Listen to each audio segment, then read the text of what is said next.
Добрый день, друзья! Сегодня мне особенно приятно обращаться к вам, потому что мы наконец-то добились положительных изменений.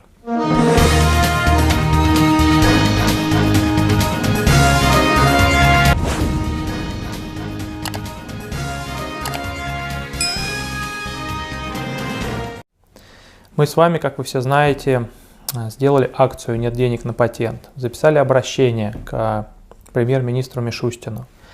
И я сообщаю вам очень радостную новость и поздравляю вас с тем, что оплату за патенты отменили. Указ подписан. Сейчас я вам расскажу все подробности. Значит, первое. Согласно указу, срок действия всех документов с 15 марта по 15 июня считается приостановленным. Что это значит? Если 15 числа у вас была действующая регистрация, был действующий патент, действующий вид на жительство РВП, там любой документ, то есть если вы 15 марта находились на территории России законно, то как бы следующий день после 15 марта, это 16 июня, вот эти 3 месяца действует приостановление. То есть потом, как бы при учете всего, они будут как бы вырезаны. Да? С 15 марта на следующий день станет 16 июня.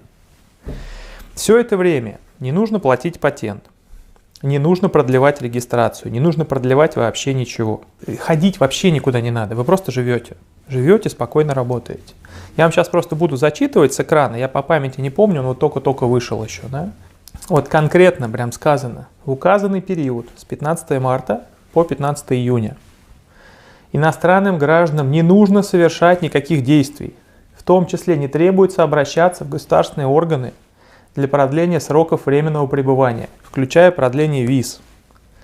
Сроков постановки на учет по месту пребывания, это вот то, что вы называете обычно регистрация. Сроков временного постоянного проживания, да, РВП, вид на жительство, ничего не надо продлять. Сроков действия разрешения на работу, патентов и иных документов. Все продлевается автоматически, никуда ходить не надо. Если вы, соответственно, у вас уже, допустим, в апреле закончилась регистрация, никто вас не оштрафует, никаких проблем не будет. Далее, очень часто многие, в том числе вот недавно у нас был большой эфир, задавали вопросы, можно ли будет легализоваться за счет вот этого механизма карантина тем, кто уже давно нелегален. Для вас новости хорошей не будет. То есть очень важно для всех, что вы должны были быть легальными на 15 марта. Вот если 15 марта у вас с документами все было хорошо, никаких штрафов, никаких санкций, никаких проблем для вас не будет. Вы все спокойно продлите, когда заработают органы и так далее. Но в любом случае вот этот срок 3 месяца приостанавливаются все как бы, штрафы, там, наказания и так далее. Вот, то есть до 15 июня спокойно вы живете, находитесь здесь, все хорошо. Если же до 15 марта вы уже были нелегалом, то после 15 июня, когда все возобновится, соответственно, как только вас поймают, депортируют, выдворят, смотря уже, опять же, насколько вы злостный нарушитель. Это что касается людям, которые предполагали, что таким образом якобы объявлена амнистия. Это не так. Далее, важный момент. Иностранные граждане, прибывшие на территорию Российской Федерации не в целях трудовой деятельности и которые не имеют никаких разрешений и патентов, все равно могут осуществлять трудовую деятельность, то есть законно работать, без каких-либо документов. Тут важный момент. То есть если даже у вас нет патента, если вы въехали, у вас просто миграционка, там частная виза, частная цель въезда, вы можете устраиваться на работу. Работодатели, вот отдельно сказано, работодатели и заказчики могут привлекать таких иностранных граждан на следующих условиях. Соблюдение требований законодательства, включая соблюдение установленных ограничений и иных мер, направленных на обеспечение санитарно-эпидемиологического благополучия населения. То есть тут основным моментом, это я сейчас больше к работодателям обращаюсь, будет то, что когда вы привлекаете людей на работу, вам нужно следить за тем, чтобы не было вспышки коронавируса. А с точки зрения документов, от вас вообще ничего не требуется. Берите людей на работу, честно платите им зарплату, не обманывайте их, не выгоняйте их. И дай бог, все у вас будет хорошо. И второе тоже к работодателям. при привлечении иностранных граждан, прибывших в Российскую Федерацию, в порядке, требующем получения визы. Ну, как мы обычно говорим, визовики, да, то есть иностранцы из визовых стран. Вот чтобы таких брать на работу, у работодателя должно быть разрешение на привлечение рабочей силы. Ну, кто берет на работу визовиков, тот это знает. Он всегда такое разрешение получает. А кто берет на работу обычно граждан СНГ или ЕАЭС, те это обычно такое разрешение не получают, оно им не требуется. И также еще важный момент. Также с 15 марта по 15 июня в отношении иностранных граждан не будут приниматься решения, устанавливающие обязанность выехать из Российской Федерации. А именно, нежелательность пребывания, неразрешение въезда, административное удворение, депортация, реадмиссия. Не будет никаких аннулирований виз, РВП, видов на жительство, патентов, свидетельств участников госпрограммы. То есть никаких аннулирований, ничего не будет. Сокращение срока временного пребывания или лишение статуса беженца или временного убежища. Вот эти все решения приниматься не будут. Еще момент, многие спрашивали тоже на прошлом эфире, что, например, человек, у него РВП или вид на жительство, он выехал из России, ну вот в марте, допустим, не знаю, в феврале, и сейчас не может въехать обратно, он переживает. Как вы знаете, те, у кого РВП вид на жительство, они не могут покидать Россию более чем на 180 дней в году, иначе им это аннулируется.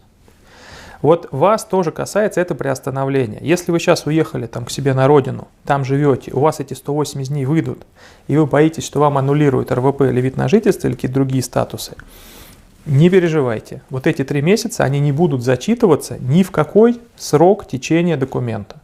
То есть их как будто бы этих 3 месяцев и не было. Вы спокойно вернетесь, и вам посчитают так, как будто с 15 марта по 15 июня вы были здесь, то есть никаких проблем не было. Вот, я надеюсь, что я порадовал вас. Мы все провели вместе большую работу. Я поздравляю вас, и сам я очень доволен таким результатом. Вот, опять же, хочу обратиться ко всем в этот трудный момент, чтобы больше было нормального взаимоотношения между вами и местными жителями. Уже фиксируются какие-то случаи, кто-то где-то какую-то сумку там с продуктами у кого-то отнял у магазина, кто-то еще что-то. Давайте максимально поможем друг другу, чтобы таких примеров было минимум. Мы сейчас работаем еще над какими-то программами помощи. Вы знаете, у нас есть счет, да, вот карточка сбербанковская, туда можно, вот у кого есть возможность, переводить деньги. Мы стараемся тоже где-то что-то купить, помочь. В ближайшее время выйдет достаточно расширенное видео, как одна из самых таких организованных диаспор помогает своим землякам. Вот, это чтобы было хорошим примером для всех. И в целом, вот, я прошу вас, рано или поздно это все закончится, и нам нужно как-то жить и работать. Сейчас рассматривается, допустим, если говорить отдельно Москву, рассматривается вопрос, может быть, активизировать какие-то направления работы, тоже ЖКХ, благоустройство, да, чтобы было больше рабочих мест, было где работать. Кто смотрел наш вот предыдущий эфир, видели, что уже с каких-то там, с полей, да, сельхозработы приходят заявки, что нужны мигранты там сажать, что-то сеять, копать и так далее. То есть мы будем стараться как-то перераспределить вот эту безработицу, может быть, в регионы. Тем более сейчас, как вы понимаете, отменили фактически патент и плату за патент. То есть если у вас был патент московский, вот задумайтесь, вы можете ехать хоть в Ростов и спокойно работать, вам ничего не нужно. Это документ, который, я считаю, вот то, что нам получилось, да, что его приняли, да, все усилия наши были не зря. Прям нам самим очень приятно. Вот сегодня прям какой-то хороший день. Вот, поэтому давайте так, подписывайтесь на канал. Еще меня просили, кстати, наши пиарщики сказать, все подписывайтесь, телеграм-канал наш. Вот, сейчас он здесь появится, вот наш телеграм-канал. Подписывайтесь все обязательно, вот, потому что мы его активно ведем, стараемся, а там что-то буквально 500 подписчиков.